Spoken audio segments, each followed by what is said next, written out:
So as we just heard in the keynote speech, nuclear energy provides 11% of world electricity. Nuclear energy has as everyone in this room knows, a controversial past, a maybe checkered history. It's faced tremendous public opposition at various times. It's faced regulatory hurdles. And yet, the conversation around nuclear energy has necessarily shifted with the recognition by most people that we need to be moving to a post-carbon world, carbon-free emissions, carbon-free sources of electricity. So that's the background against which we're talking about nuclear energy today. Let me start by asking you, Chris Crane, I'll start with you. Both of you are advocates of nuclear energy as a significant component of energy output in the United States and I think for the rest of the world. Why? Why can't we just do without it? Why not put solar panels everywhere and be done with it? Well, when we have an economic storage mechanism, we might be able to go to that. But today, the reliability, the resiliency, and the environmental benefits of these central station baseload plants are not replaceable economically. If you think about a reactor core that's loaded, 18 to 24 months worth of energy is put into that facility and it can operate 24/7, 365. You're not worried about a just-in-time delivery of fuel. And so there's a uniqueness in that aspect.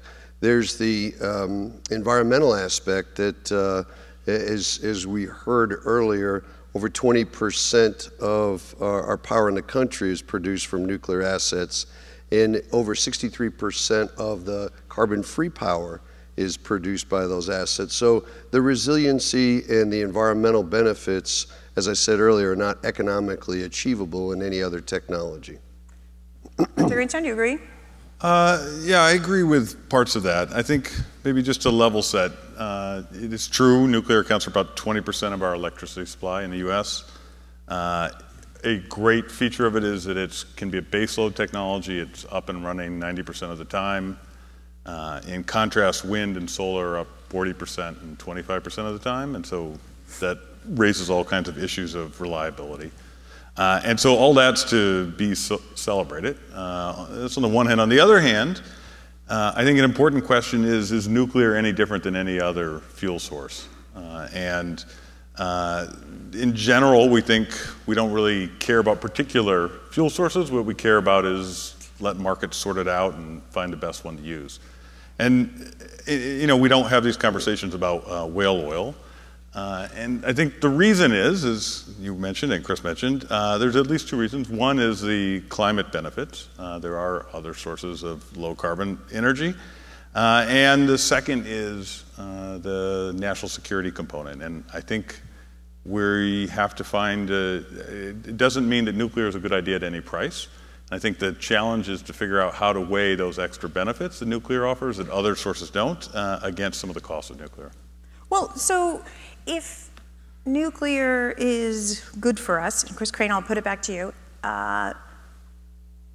why isn't it doing better? In other words, why isn't it a bigger part of what's keeping it from being a bigger part of the energy picture now? Economics.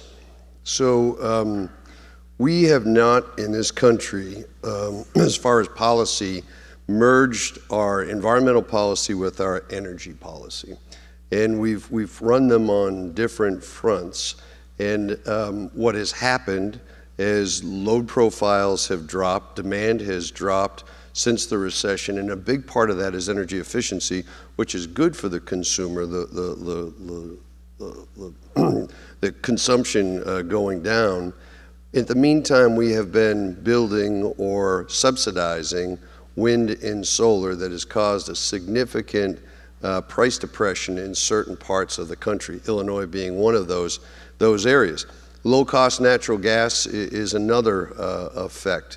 When natural gas back in 2007 was trading at $8 to $9 an MMBTU, you had discussion of merchant nuclear plants being built around the country as the Congress was discussing a carbon tax.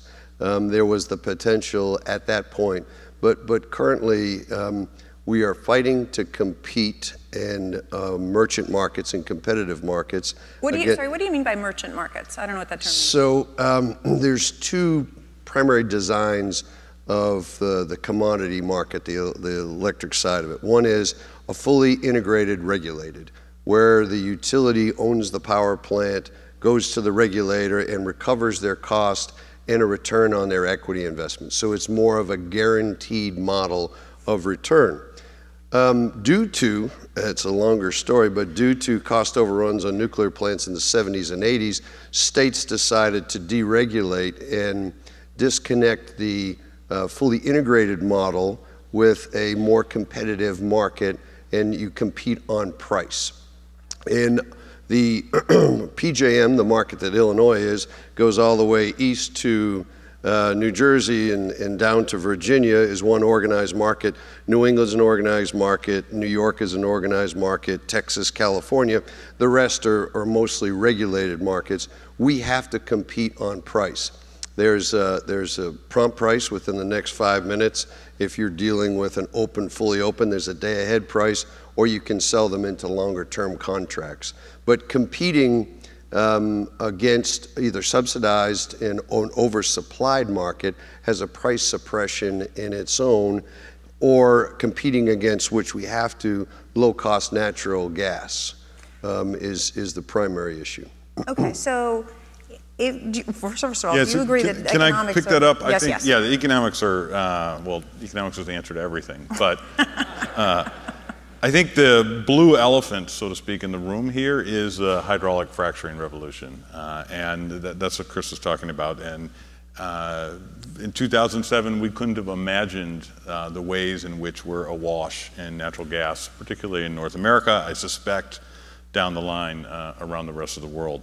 And the hydraulic fracturing revolution, I think, it's kind of interesting that we're here to celebrate the invention of nuclear, and which was, I think, probably the biggest alteration to the energy sector in the last half century until hydraulic fracturing.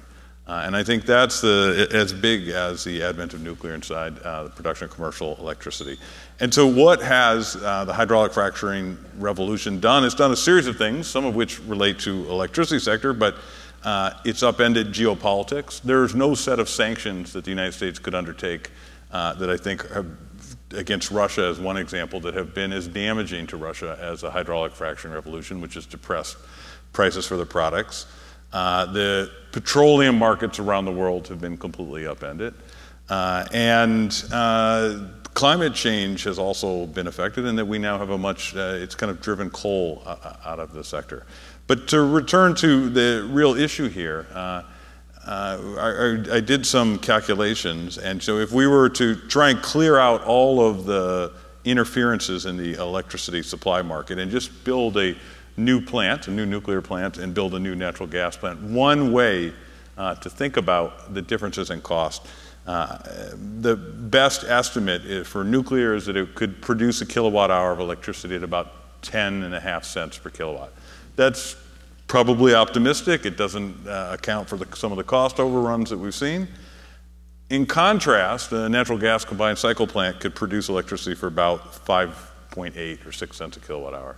So it's that difference, let's call it a 40 or 50% difference. That's a pretty big difference. That's a pretty big difference that I think is really the source of the problems for nuclear in the electricity sector. There's a lot of, we'll unpack it, I'm sure, but there's a lot of interventions in the market that are a little bit hard to, don't have the coherence that I think a lot of people would like, but at its core, the big blue elephant in the room is natural gas, and it's making all other sources of electricity's lives complicated. That is, theoretically, that's correct. That's all we care about here. We go beyond theory, and there is reliability. So the electric stack being built on a single source, a single source that's a just-in-time delivery, does not bode well for reliability. Now go back to the polar vortex. In 2014, we had some incredibly cold weather. The natural gas consumption, we have all the wellheads that we want, but the natural gas transmission system could not keep up with the demand for home heating, which is the #1 priority within the West and the Northeast, and service the demands that were needed for the electric generating plants. So our gas plants, which we have natural gas plants with nuclear plants, wind and solar, couldn't get delivery till 10 or 11 in the morning, and some days couldn't get delivery at all. The grid was being operated by firm fuel plants.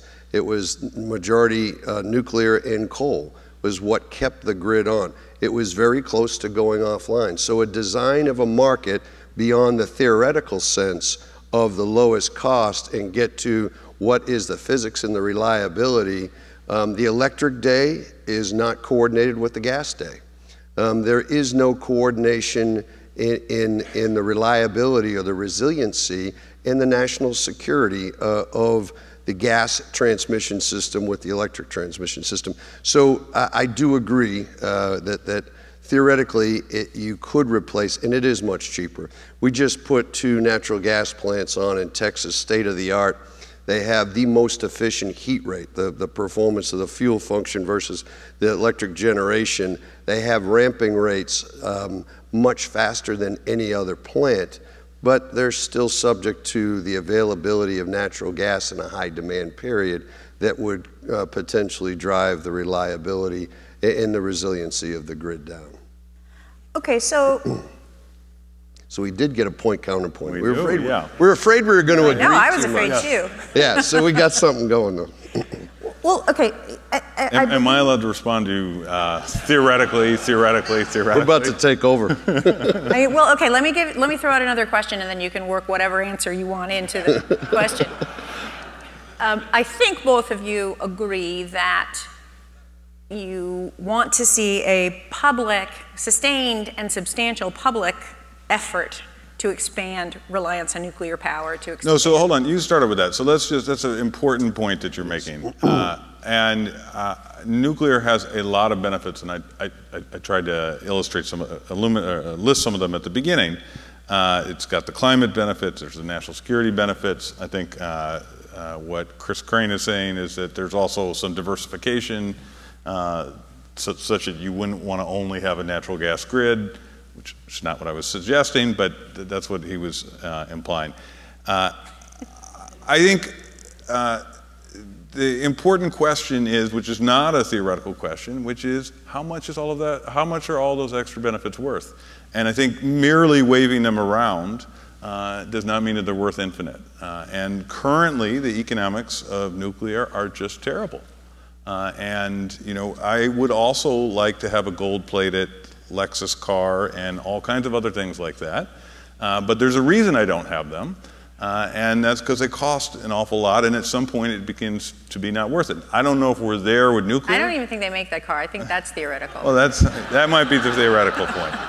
But I do think it is challenging. The beauty of practical economics is that there are these trade-offs, and these trade-offs are difficult for society, and that doesn't mean that we should ignore that. We can all be better off if we acknowledge them and decide how to make those trade-offs. I do agree. The construction of new nuclear in today's market is not feasible. And you can't justify from the externalities the new nuclear. What we've been focused on as the largest operator in the country of nuclear plants is a market base to sustain the current as we find that transition. We as a company with the national labs, with the university, continuing to look at life beyond lithium ion. What is that storage medium that's going to change? But until we find that, sustaining the current fleet with viable market rules that do compensate, if it's the social cost of carbon, if it's the resiliency, the national security elements, I think we have that argument today for the existing fleet. And so this is an important difference between talking about building new nuclear plants, which I think both of us agree there's going to be no money for that. No one's going to put up money for that, at least that I can see, versus what to do about the existing plants. And maybe where there's some difference, I don't own any nuclear plants, Chris does, so. We're a little vested. I think resiliency is an incredibly important goal, as is low cost. And my view for that is let's set a price, and if nuclear gets there, that's great, and if nuclear doesn't get there, that's fine too. I'm not... Well, okay, so is there a public sector component here? In other words, what should be, in your view, the policy of the United States government with regard to nuclear energy? What intervention should the government be making in the market, if any, to move the country in one direction or the other? Well, one thing that's clear is that nuclear competes on a very unlevel playing field. A great benefit of nuclear is the zero carbon nature of it. And currently it has to compete, including with natural gas, with fossil fuel-based sources that involve the release of lots of CO2. And the renewables in their own way involve the release of CO2 because of their intermittent nature. You have to back them up with something. And so something should be done to levelize the playing field. We call that a carbon tax, we call it a cap and trade, whatever it is. Something should be done, and then, again, we should get out of the way, and if nuclear can make it, that's great, and if not.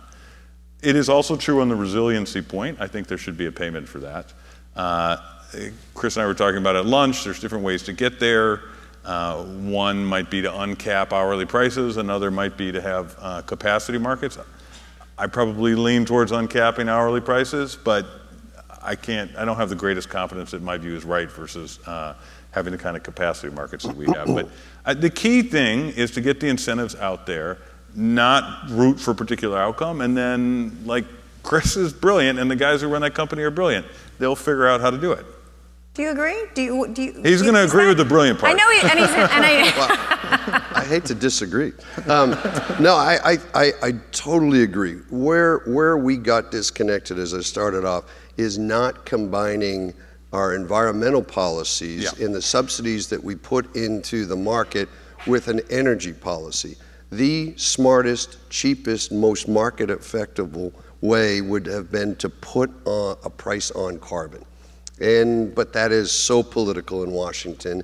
It has gone down in flames, and not sure it will come back. Even when we had full Democratic control of the House, the Senate, and the presidency, it couldn't move. So in lieu of that, what we've done in the interim is come up with zero energy credits to try to help the challenge plants compete with the renewable credits. In Illinois, there was legislation passed, and in New York, we were able to get regulation passed that compensates for that environmental benefit. It is a fraction of the social cost of carbon from the Department of Energy's way of calculating it. It's about $17, $17.50 a megawatt hour. You look at all the different renewable energy credits and the prices for those as you go out the stack. We're getting to $170 for a renewable energy credit for offshore wind. Now, you can get that same energy, carbon-free energy, a whole lot cheaper. But I had a governor tell me one time, called me in and said, please do not fight against our offshore wind bill. And I said, but Governor, it's just not right for the consumer. He said, I don't know what technology is ever going to be built, but you don't understand how it polls. And that's the fight that we're having. It's something polls well. We've subsidized technology versus outcomes, and what we have to do is get back to the outcome. Is it zero or low carbon future that the country wants? Then throw the market out there and we'll figure out how to compete for it. I made this little list before this. So due to this competing set of goals and the lack of like a clean carbon price, we now have in the electricity market in the US, and not in every single state or every single region, but there's a per unit payment. That is, if you produce kilowatt hour electricity, you get money for that. There's capacity markets that you're available to be paid for if you're on standby. There's renewable portfolio standards in some states. There's production tax credits around the country. There's investment tax credits. And now there's zero emission credits or charges or whatever they're called.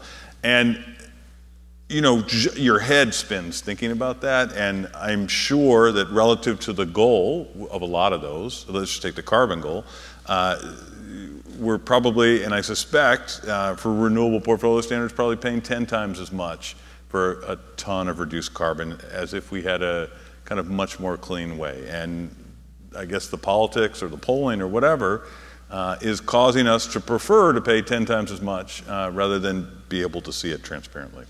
Well, so, okay, you talked about a lot of different ways in which the playing field might be leveled. I think the top two are some sort of mechanism for paying the cost of carbon and some sort of mechanism for covering the value of resilience, of reliability. All right, so if you got both of those, is that it? Is it then just see what happens? Or does either of you think that there needs to be more sustained push, and in particular a public effort to move towards nuclear power? So, you know, again, the economics are the albatross. Right now, for you to go out and get a return, a fair return on your equity, you would have to have long-run natural gas at $13 an MMBTU. That's not coming back. What we need to do is continue with the labs and continue the research that's going on. What is life beyond lithium ion? What is the storage medium that we can economically harness more renewable energy in that form? In the meantime, we look at these nuclear assets that we have today, which have a 60-year license life. We're about halfway through on average there. We're working on a pilot project with 2 of our reactors in Pennsylvania to extend the life to 80 years. These are not the plants that were built 30 years ago. Turbines replaced, wires replaced, pumps replaced, metallurgical inspections all the time. Our investment in maintenance alone in capital in our nuclear plants, the 24 nuclear plants, is $1.5 billion a year. So there's constant work being done and investment being made on plants that we don't get a guaranteed return on, but we're fighting to keep them. So form the market design, or allow the market to be designed to compensate the assets, understand they're a transition asset. Is it the small modular reactor that can be economic in 10 to 15 years that we can start to replace these assets with? Or is it a storage medium that will be economic that you know, we can commercialize with the support of the labs and create a different energy profile for the country? Okay. I am only halfway done, and we are almost out of time. So I want to move on to some more. I want to raise a different issue, which is the issue of nuclear waste. This is probably the issue that I think raises the most public opposition, is how to manage nuclear waste. Is this a problem that can be managed going forward, in your view? Dr. Greenstone. I think Chris probably have a more informed view, and then I have a little to add on. The current methodology of a long-term 300+ year repository, I think is very viable. The one thing that we have to continue to watch and look at as technology advances is there's a lot of energy still left in these used fuel bundles. We did a study back in 2005, 2006, worked with some of the labs in EPRI and the Nuclear Energy Institute, and looked at, take the corpus, what we've all paid in for the repository, and start to manage the fuel in a different way. Start to look at the advanced reactor technology and utilizing the fuel in there and changing the waste stream, as we saw. You know, you can go from a very expensive methodology that's very safe for a long-term repository to being able to vitrify and put these things in salt caverns, but again, it's economics. At that point, it did look like it economically could be achievable. It was after President Bush came up with the Energy Policy Act in 2005, but then fracking, natural gas prices come down. It's not good for the consumer to be coming up with these programs. But that fuel can be retrieved. When we get to the point that we're putting it into the repository, it can be retrieved. The volume is, and this is dated a few years, you've got a football field 20 yards high, and that's the volume of spent fuel for the commercial operation since it began. It's the toxicity, and the engineering standards are available to be able to use the long-term repository methodology as is used in other countries without the reprocessing.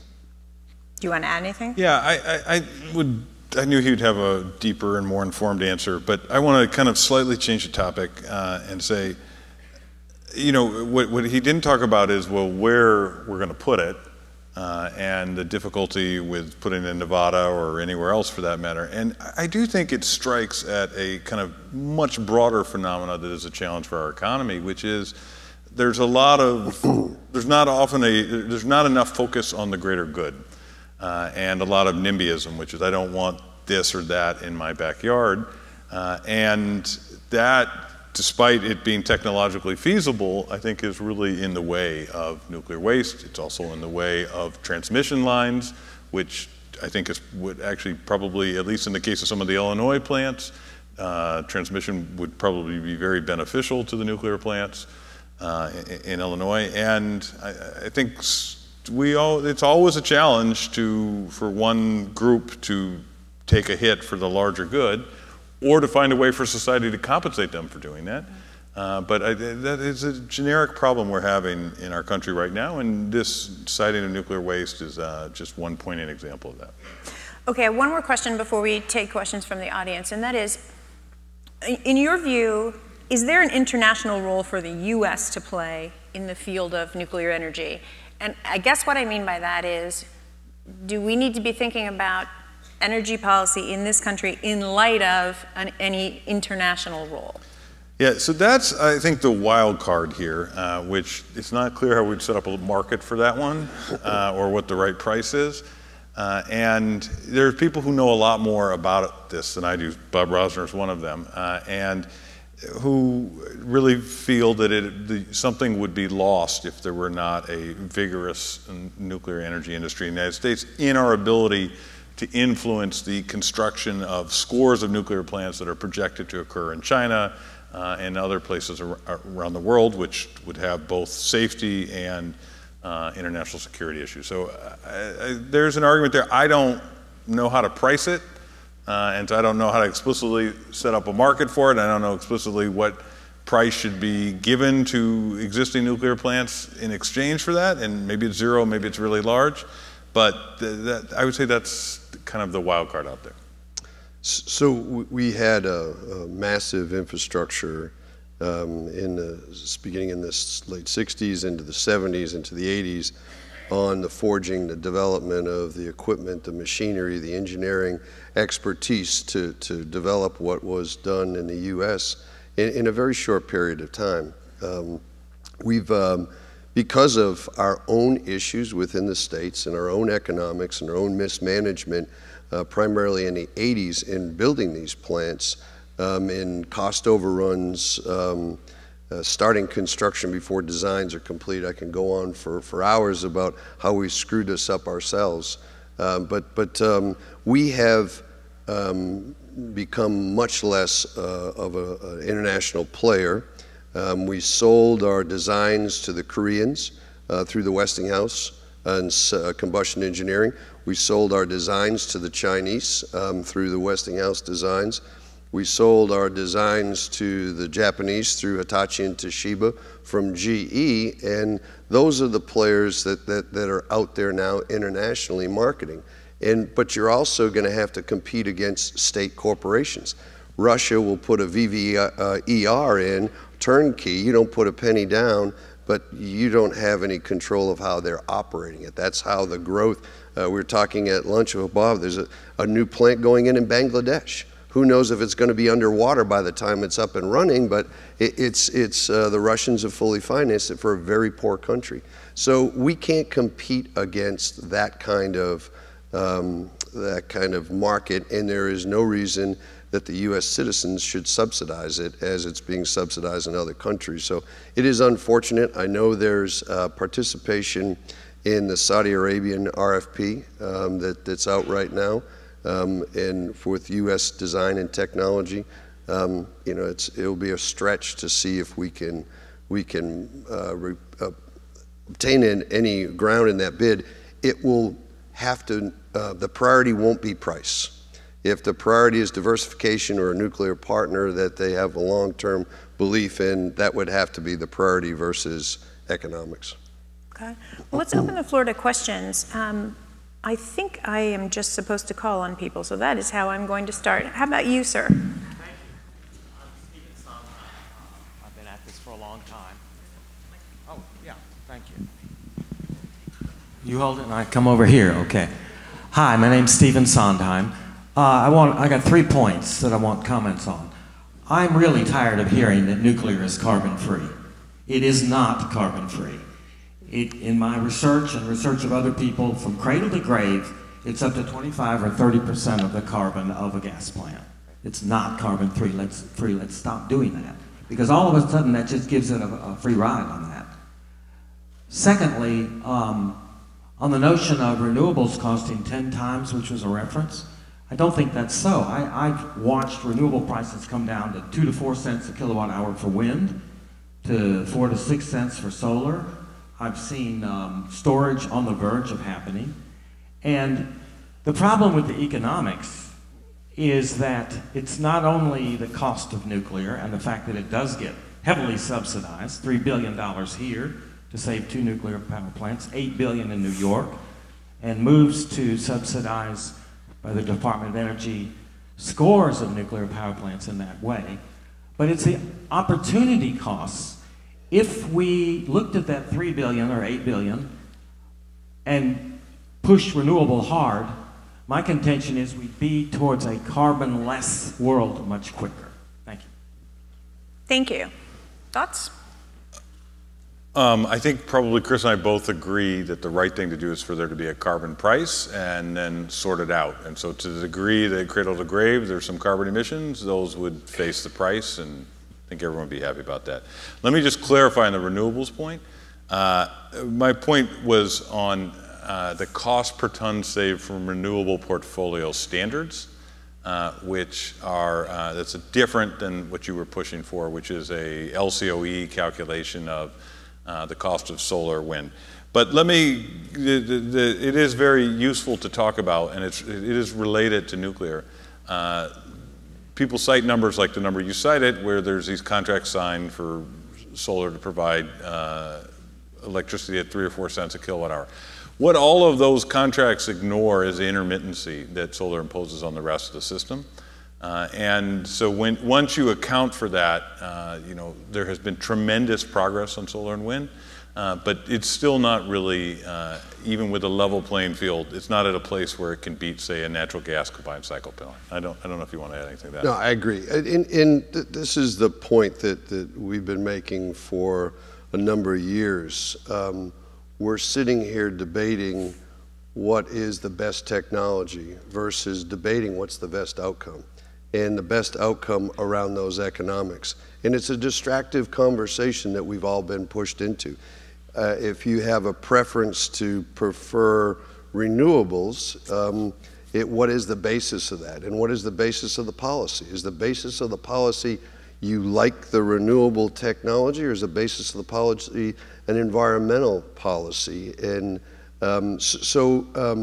you know, we could go back tit for tat on facts. It's not $3 billion a year in Illinois. It's in the hundreds of millions of dollars a year. But it really, at the end of the day, doesn't matter. We need to come up with what is the outcome we want, and then how do we get there? And in our belief, the long-term viable technology that will help drive a cleaner future is economic storage. Storage is becoming much more economic, but those are 1 hour and 4 hour discharges, and they only have a life cycle of so long. We need days of discharges. If you look at the capacity factor of solar in Illinois, we've got a 10 megawatt facility on the south side of Chicago. It's got less than a 15% capacity factor. We do not have the environment in Illinois to go a heavy concentration of solar without a heavy concentration of an economic, longer-based discharge type of technology. So I think the point we're making is, and I want to reiterate, we don't need to be selling technology. We need to be selling outcomes. But as long as we do not have a market design or an energy policy that matches an environmental policy, the renewable community and the nuclear community will be at odds as the others continue to generate. Last point, it has been hundreds of billions of dollars invested in Germany in the renewables. It's distributed generation and central offshore wind, a lot of solar and wind. They made a determination that they would not support nuclear post-Fukushima, not as a transition. This is international data that shows they have not decreased their carbon output because their baseload power is now coming from lignite burning units. So it's great that they endorsed a technology, but it's not our data that says it's coming down. It's the country's data that's saying it's not coming down. So we don't need to go down that path. We need to figure out how to get to an outcome and then design the market to it. Okay, there's a question in the back. The gentleman with a paper in his hand. Thanks, Gretchen. Can you hear me? Mm-hmm. This kind of reminds me, I'm a graduate of SSA here, and this kind of reminds me of the dysfunction around health policy that we have in this country. And I hear, the first thing I hear is that there is no good nuclear policy yet. I hear a lot of wishes that it would happen. And then the other thing I don't hear, when you make these price calculations, what about the externalities? And that gets into some of the environmental stuff. I agree that we should have a combined, or could have a combined nuclear and environmental policy.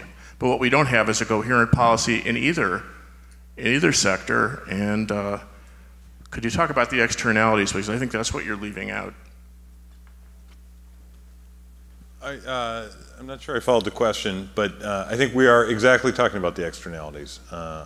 What would be a great solution to the externalities, and just so even at the University of Chicago, maybe we shouldn't assume everyone uses the word externalities in polite company, but what we're talking about are the pollution, let's call it air pollution, and CO2 pollution associated with some energy sources. And I think certainly what I think is that the right thing is to assign a monetary charge to those and then just clear out of the way. And if nuclear makes it, that's great. If wind and solar make it, that's great. If batteries become a bigger part of the system, that's great.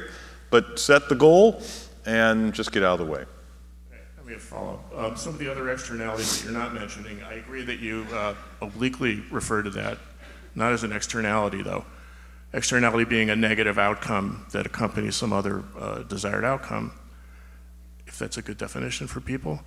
Then there's the environmental degradation caused by fracking. There are still environmental problems with the storage of spent fuel. I know you mentioned that, but you didn't mention, and also the fragility of the electric grid itself to terrorism.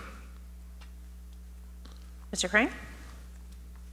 That's a broad spectrum of issues. I mean, every one of those, I think, is trying to be managed as best as possible. You may be a fan or not a fan of natural gas, but it has been an economic boom for manufacturing and bringing jobs back in. How do we deal with that in the long run? The dependency on it and its just-in-time delivery is something that the Department of Energy and FERC are dealing with now.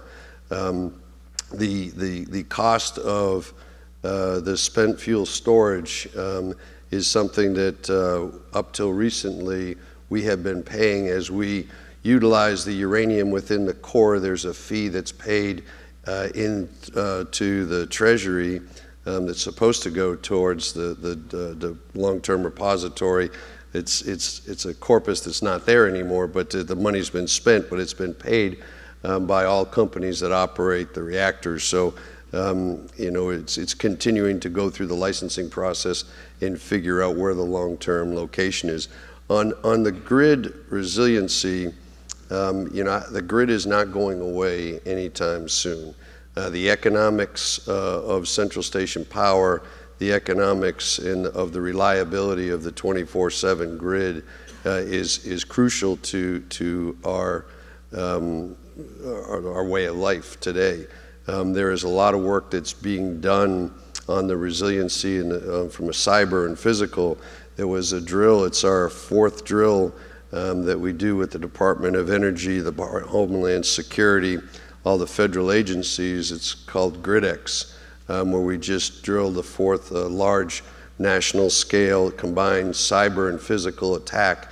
And from each one of these, we learn more about our vulnerabilities or our resiliency and what should be done.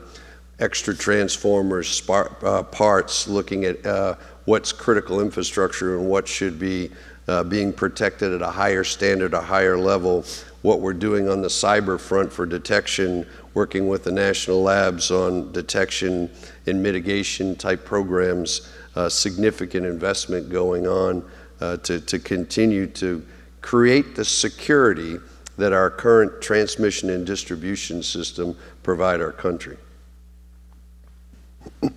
This woman here, excuse me for pointing. Hi, I'm Gail Snyder from Nuclear Energy Information Service. And Mr. Crane, you had mentioned merging economic, environmental policy. And Mr. Greenstone, you had mentioned the challenge of really how to compensate people and for some people to take the hit for technology.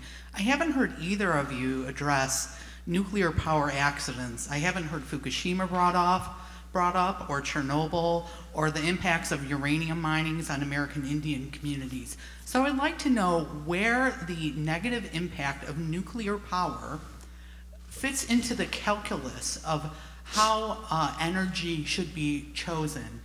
And it really is being excluded from this argument of carbon.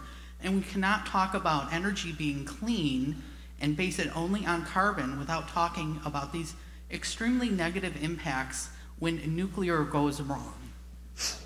I agree that it is a very advanced technology that takes a level of precision in operations and learning to continue to safely and reliably operate the fleet.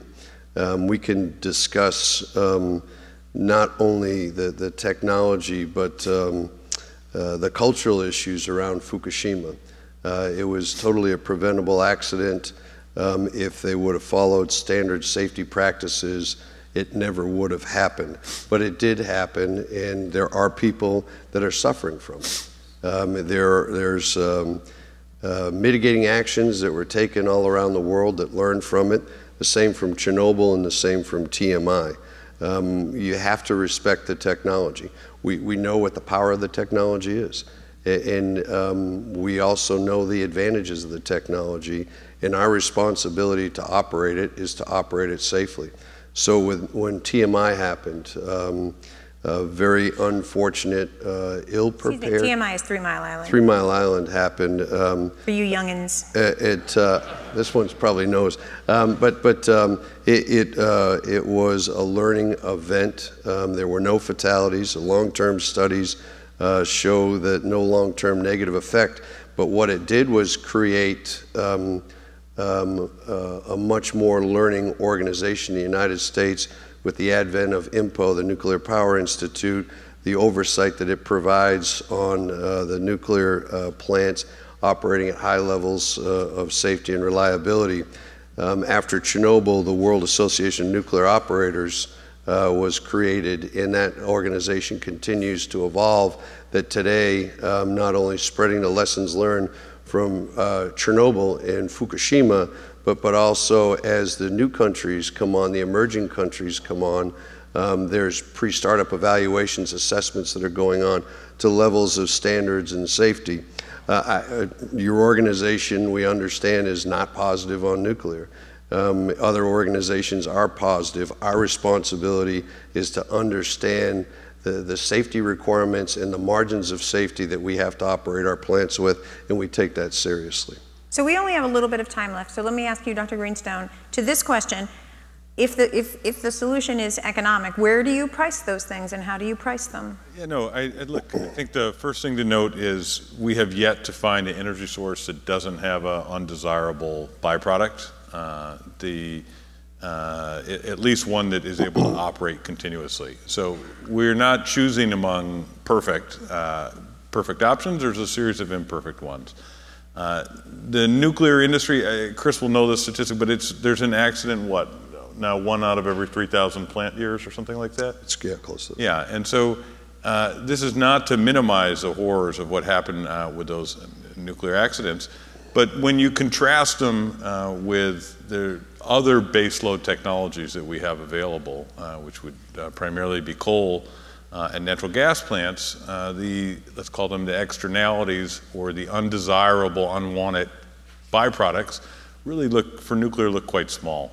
And absolutely, the odds of another one of those should be priced into the market. But back of the envelope, nuclear looks way better than the other baseload technologies.